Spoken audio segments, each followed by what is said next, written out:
Hello and welcome to a new video. In today's video we're going to take a look at my first ever legend team. This team here is the team that I used in the preseason of Pokemon Go PvP in order to hit a legend, or at this point rank 10. It was 3500 MMR or ELO at that point. This all got changed later on. I think it was around like 6 or 7 seasons afterwards where it was rank 10 and not legend. Then they changed it to the legend system that we know nowadays. It made it all a little bit easier to hit legend. Back in the day it was more difficult. Less people actually hit legend as far as I know throughout seasons 1 to like 6 or 7 or whatever. And yeah, that is my first team from the preseason. Preseason was quite easy to still hit legend from what I remember. The thing is, nobody knew what they were doing. And it was a lot of fun. I had no idea what I was doing. I played the Pokemon that I had. I didn't really build Pokemon specifically for PvP at that point. What I had is the team that you see here. And why did I have this team? I had my Swampert in the lead. I had this double move because it was 10k for the unlock. It's a community day Pokemon that I have here. It is the exact same Swampert, by the way, that you see here currently on the screen that I used. It's the exact same Jirachi that I used. And it's also not the exact same Altaria that I used. Why did I have Altaria, a Pokemon that's actually quite expensive to build at that time? It's because I had a good friend that was already playing Sylph PvP before. Shouts to... No, he changes his name all the time, but yeah, Kevin, you know yourself there anyway. He gave me the Altaria back in the day, an Altaria they didn't need anymore because he got a better one, and he traded that one to me. And it had like worse stats than any of the PvP I've already, of course. That's why I deleted it. I think they were around like season 5 or something, or really start then to go into PvP. But that was my first team. It's a Pokemon that I had, like here, by the way, the stage position of the Jirachi that I had as well on the team was a Pokemon that I had single moved. I didn't have a double move on this Pokemon. I didn't invest anything into PvP in the first season, but still, this team got me up to 3500 MR. I had a lot of fun with this team. On paper, it's actually a very solid team, and I really want to try it out this time around because I tried already out an old legend team of mine early on, which went insanely well, and so I thought like, maybe I should try out another one, and my first one, because this one got buffed with like 2 different ways here. Of course, got buffed with the Jirachi getting a better fast move there, Confusion getting buffed, as well as getting access to the move Overseer. Also, now the Doom Desire got buffed as well as a move, so that's already a big change. And then Altaria got changed quite a bit and is back into the meta. Before, Altaria was disappeared for ages, basically. It was never really usable. Swampert got nerfed completely compared to what it was back in the day. Swampert was way stronger back in the day. Swampert was able to get to the Hydro Cannon even faster. Swampert had a harder hitting charge move in Earthquake there. Earthquake was a little bit stronger. And so, yeah, things changed there a little bit more to the worse, but the other 2 Pokemon got buffed. And so I thought, why not give it a try? And this was absolutely fantastic. I did 12 games in total. I went 9-3. But I lost 1 game because I had the wrong Swampert. I used Shadow Swampert. We're going to talk a little bit about why it's important to not have the Shadow Swampert. You need the non-Shadow Swampert. I stopped it immediately after the first battle, realizing, okay, Shadow Swampert is actually bad in this meta. Normal Swampert is king. And I lost this game here. I lost this game because of this 1-turn lag. I would have won no matter what otherwise. I would have very likely won no matter what otherwise. I would have been able to knock out the Talonflame. I definitely win the CMP time. Swampert has generally higher attack, but also my Swampert has bad IVs, as you see on the right side, which means it has higher attack stat. So this was my other loss, and I had like 1 fair and square loss. So like, honestly, I should have went 10 and 11 with it, with the actual team that I wanted to use. And here's the one main specific matchup why you want to have the non-Shadow Swampert. The Marowak matchup. The Marowak matchup just changes. Well, the Shadow Swampert that I have, which has really good IVs, by the way, I was losing this matchup. This was the first matchup that I was encountering, and that's why I don't have it in here as well, but with the non-Shadow Swampert, you're able to win this matchup. And this is going to be quite a crucial thing here, because now you can align yourself. And alignment is kind of key, because honestly, while this is more of an ABB style line here, as having like 2 good answers against the weakness of Swampert, you play it more of an ABC style line, because ABB back in the day actually wasn't really developed as a strategy yet. That came like in season 1 or season 2. Like nobody was like running ABB style lines. People were like thinking it was bad, and still like until like Caleb Pang kind of popularized ABB with grass type Pokemon. Like nobody really was running that before. Everybody was like running like more balanced teams instead of unbalanced teams. The idea of unbalanced teams only, like for me, what I feel, of course, is mainly from Caleb Peng from that period. And by the way, here this team is absolutely fantastic. Like, look at what it can do. And so, like, yeah, this is kind of on how this team was created. And honestly, this team is fantastic. Like, this team is so good. Like, this team is still so good. And it brings me back to a time where honestly PvP was simpler. PvP was a little bit more, I don't know, less, oh, I need this specific Pokemon with crazy PvP IVs in order to have any chance to play in a X Cup or whatever. That wasn't the case back then. This really just wasn't the case. And so, I don't know, like it just brought me a little bit back here, this team, because of the success that I had with this team. This team was absolutely fantastic. I would highly recommend you to give it a try. It is such a funny one to run, and it is, I don't know, like for me, again, there is no footage out there anymore of me playing this team. There is no footage of that. My Twitter got hacked in between, so I had to delete my old Twitter and had to make a new Twitter. And so there's like, sadly no screenshots of me playing with this team as far as I know out there anymore. But this is my first Legend team, and like it is so fantastic right now to play, and we can talk a little bit about now again why it is so strong in the current meta as well here in a bit, because it is working like a charm here. Altaria is absolutely fantastic in the current meta, especially in my opinion. She is a closer in order to deal with the current meta threats. Being able to have the coverage of Flamethrower is crucial on this Pokemon, as we are going to be able to hit Pokemon like a Fortress for double super effective damage all of a sudden, which before would have been maybe a little bit more of an issue before this season update. It's just cool. Like honestly, it is just so cool, and here again we're gonna win another battle. Swampert against Dewgong, that's more of a classic matchup. It's actually really, really bad for this team, because back in the day, actually, maybe you would have been able to outspeed them as well with the Earthquake. Now Earthquake takes just ages to get to.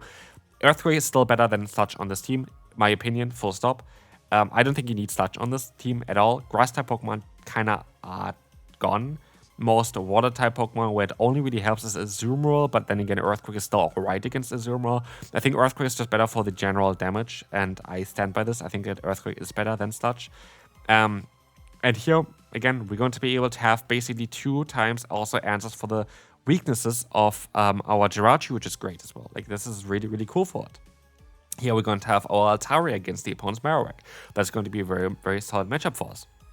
As you're going to see, we're going to be able to get the shield quite early on from the opponent. We are going to be able to go ahead and shield up the move. And we can go ahead and go for another Sky attack against the opponent soon as well. As we will have here the Dewgong, we're going to try our best to go ahead and go for the no shield. We can take still a hit. Driven is not going to knock us out. Now we have 2 Charge Moves dot. I just have to go for back-to-back Doom Desire here in order to knock out that Marowak. They will go down from that as well. And with that, we should be kind of in a position where we can still win the battle, as they're going to go into the Murkrow. Actually, that's going to be interesting. Let's see how this is going to go for us, because what we will see here next is we are going to have the Murkrow, and it's going to go down because they decided to just no-shield this one. I don't know why they did this, by the way, but we take it. We won this one. And you see on how common the lead of, this Pokemon is, of that Marowak, and how crucial it is that we are having the non-shitter Swampert, which can deal better with it. Here in this case, we were able to catch the move. I'll try to catch the Trailblaze, which honestly works out perfectly here on a Pokemon that is taking double resisted damage. And what we can do is, we can just use this, Ferret here in order to just go for the full farm down, get all the energy that we want to get. This is perfect. The Flamethrower is stored. We are going to be in a position now where we are going to be able to even do a lot of damage against something like Marowak, but here Goodra is coming in. That's alright for me. I still have alignment. I still have a little bit of energy as well in my Swampert, which is going to be very nice as well.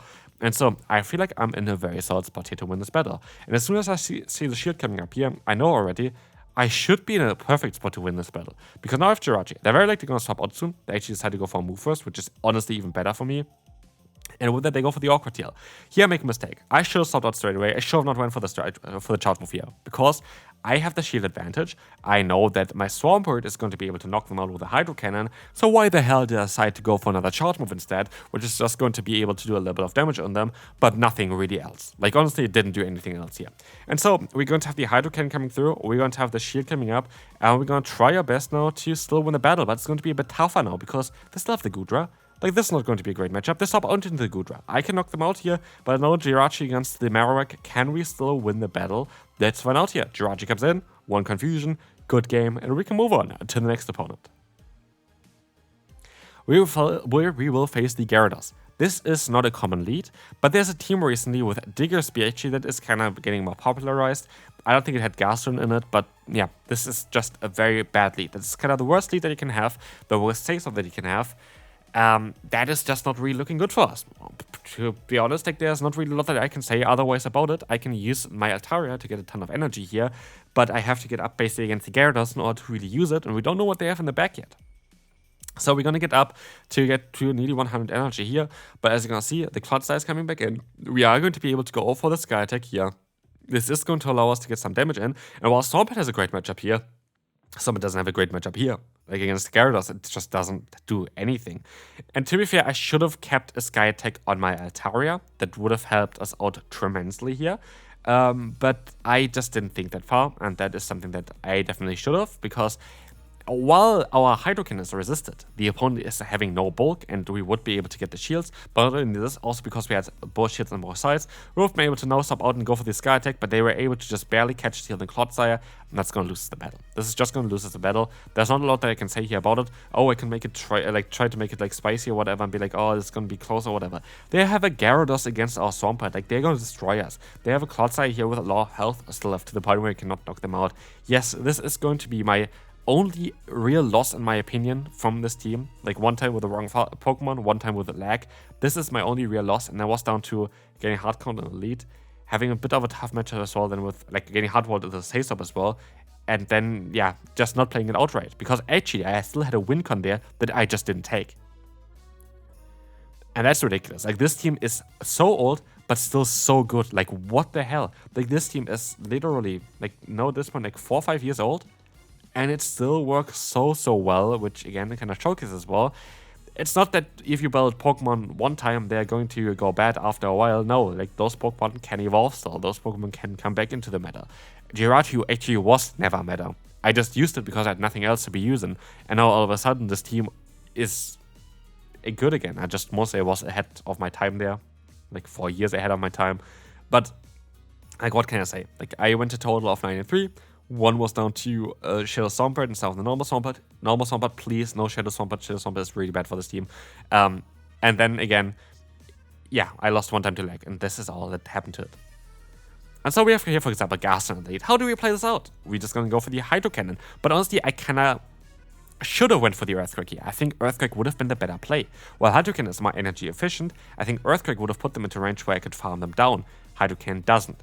At this point, it doesn't really matter, because what we have here is an ABB style line. So I don't need my Swampert. I don't need it. I like for ABB style line. I dare say ABB twice. I mean, it's an ABC style line, so that means I don't need my lead. I can still have a good core with my Face-Up and my Closer in the back. And with that, we're going to see as well, we're going to have the Flamethrower coming through against the opponent's Charger Bug. This is going to be fantastic. This is going to allow us to get that shield, the damage onto them. Now they're going to get our shield to actually still take this extra, can still take that one. We can go for the full farm down here. We get the free fast movement as well, which is kind of cool. I think I could have avoided this Volt Switch if I just swapped faster from my Altaria to not like drop the one turn there. I don't know if this is going to matter for the game. But you're going to see here Water Pulse coming in. We're going to be able to go for the full farm down. And with that, we're going to have 2 Charge Moves stored against the Como. And I play that quite smart. What I do here is I go for a Charge Move, force that first shield. And by stopping onto the Altaria, I am going to be able to also force him to go for the Clanging Scales. And that will allow me now to go for a Doom Desire, which is Stab, which is doing a lot of damage. And that's going to go up against a Pokemon that has a defense dropped, which is going to knock them out here. Jirachi, honestly, key Pokemon for this team. And again, I cannot emphasize enough on how important it is to have the non-Shadow Swampert. Apparently, Marowak lead is absolutely everywhere currently for me, and having the non-Shadow Swampert is making such a ginormous difference for this matchup. In comes to Credilli. What do? Oh wait, we have just the best Pokemon that you can possibly have against this Pokemon. We have a Steel type that has Steel type damage, that is doing a lot of Steel type damage as well, against a Pokemon that cannot hit Steel type Pokemon. And so we are going to be able to just go for the Doom Desire, and now we can go for the full farm down. I don't care what they're going to do here. I really don't care. I can just go for the no shield, go for the Rock Dome is coming through. We are going to be able to go ahead and go for the Hydro Cannon here, which is going to allow us to force most likely the shield or the KO. I still have another Hydro Cannon. And that Hydrokin is coming through here right now. So we're either going to force a shield or the KO. What is going to happen here? It's going to be another shield. And not only this, they underestimated the power of Swampert because I farmed so much energy up before. I'm able to get to another one before they even throw any energy. And with that, the opponent had enough. Good game to the opponent here. This is going to be a 5-0 at the end as well, which is absolutely fantastic. My old Legend team is so back. And honestly, maybe I'm going to try to hit Legend again with it this season because it's such a good team to run right now. Hopefully you enjoyed this one. If you did, feel free to leave a like. And I will see you then. Bye-bye.